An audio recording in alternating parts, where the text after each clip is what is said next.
সর্বকর্মাণি কুর্বাণ মৎপদাশ্রয়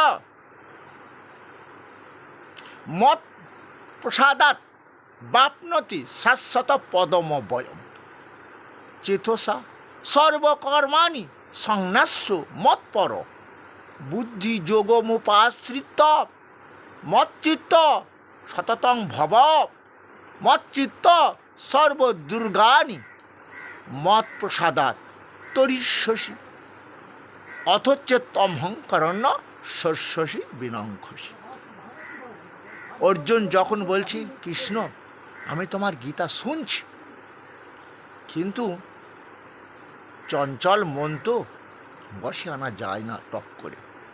তা ভগবান বলছে, শোনো অর্জুন, মন চঞ্চল আমি জানি, তুমি বলতো তো আমি জানি, কিন্তু যদি তোমরা মনে করো এই গীতাতে আমি এটা বলছি শোনো, যে সংসারের যাবতীয় যখন কর্ম করছো, আমার 18 অধ্যায় গীতা যদি তোমার মনে না থাকে শ্লোকের ব্যাখ্যা মানেগুলো, অন্তত কি করবে, সমস্ত কর্ম যে করছো, সংসারে বাড়ি গাড়ি ধন দৌলত তৈরি করেছো, সন্তান তৈরি করেছো, এটা সব কৃষ্ণের ভাব। কারণ এই সন্তানও চিরকাল থাকবে না। ওই যে বললে আমার পুত্রগণ, আমার পিতামহ, আমার মাতুলকুল, বুঝতে পারলে এটা চিরকাল থাকে না, ওটা মায়া, যে কোনো মুহূর্তে দেখবেন নেই। তাই পণ্ডিত ব্যক্তি ওতে মোহিত হয় না। তারা জানে, তারা বলে যে হি সংস্পর্শ যা ভোগা দুঃখ জনৈবতে আদ্যান্ত বন্তয় কন্তয় নতে সুরমতে বুধ। ওই রমণ করে না, তারা মায়া করে না। বুধ মানে বুদ্ধিমান ব্যক্তিরা জানে ওটা অনিত্য। নিত্য আমার কৃষ্ণ, আমি দেহ মন তাতেই সমর্পণ করে দিয়েছি, আদার্স সব অনিত্য।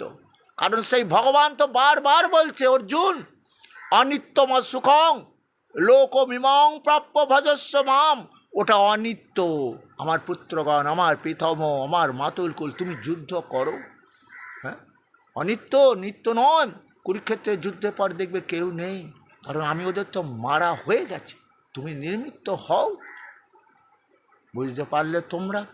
এখন চেতনা বুদ্ধি জ্ঞানের দ্বারা পরমেশ্বরটা কে, এটা তার সম্বন্ধে জ্ঞান লাভ করো। কে পরমেশ্বর? সর্বস্ব চাহং হৃদি সন্নিবিষ্ট মত্ত স্মৃতি জ্ঞানম পহঞ্চ বেদস্য সর্বরহমেব বেদ্য বেদান্ত ক্রীদ বেদে বিদেবচহম। সেই পরমেশ্বর আমার বলছেন তো, আমি সমস্ত জীবের মধ্যে আত্মা রূপে রয়েছি, জীবন রূপে রয়েছি। তাহলে তো জীবনটাই সব, আত্মাটাই তো সব।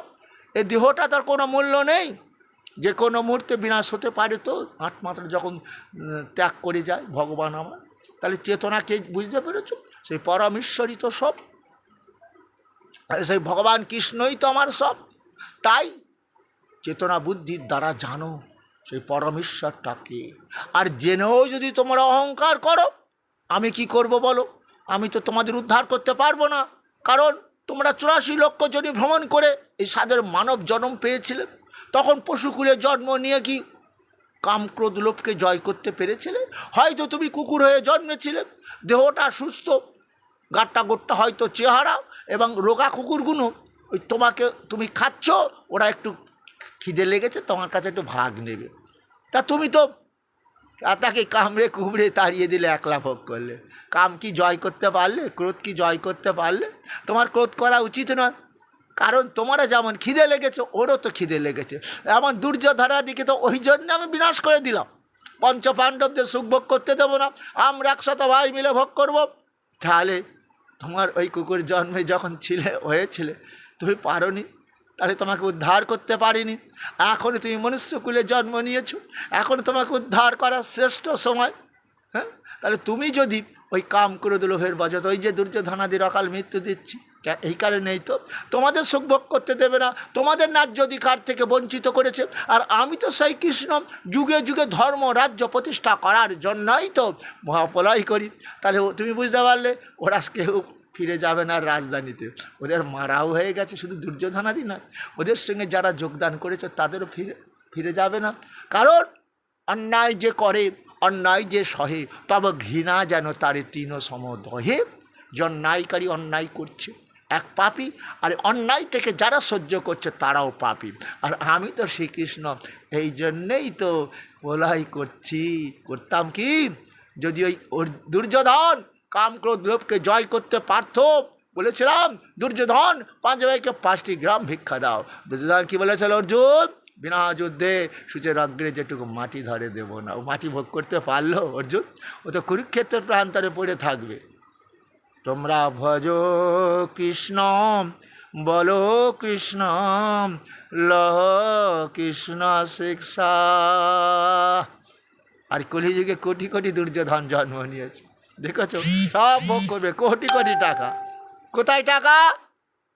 ওয়াশিং মেশিনের মধ্যে। ওরে বাবা, বুঝতে পেরেছ কত টাকা?